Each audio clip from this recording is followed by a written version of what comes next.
terzo binario, un treno che parte, destinazione, andare via, panata realtà, la voglia cagna, stragi puliti, premi ai pettini, vite spezzate, soltanto per gioco, sassi sull'auto, da un cavallo capito, e quello si torna a sparare. Storie di abusi su bambini innocenti, troppa violenza sta morendo a speranza, storie di moda corrotte e perverse, denaro sporco di sangue e di sesso, stiamo impazzendo che ci sta succedendo, stiamo affurnando di peccato sto mondo, stiamo accedendo che st'umanità.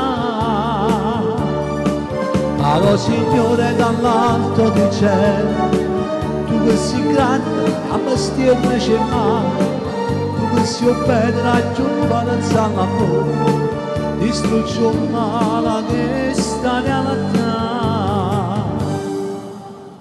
Storia di abuso su donne e bambini innocenti, anziché lanciano sassi da un cavalcavia senza si domandare quanto costa la vita di un cristiano, quello che si fa per crescere un figlio, i mamma che accirano i figli che accirano i mamma.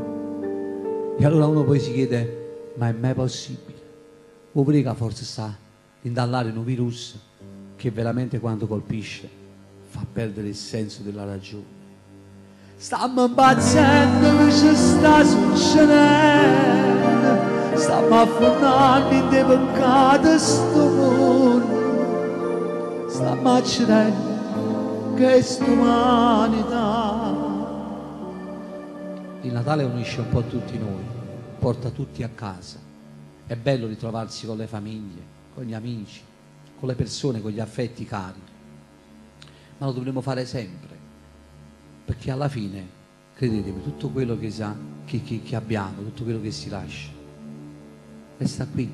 La gente viene ricordata per quello che è stato, per cosa ha fatto, non per quello che ha avuto. Caro Signore dall'alto di cielo, tu che sei grande, chiama stiennici in mano, tu che sei bello, raggio forza all'amore. Caro Signore, distruggi un male che sta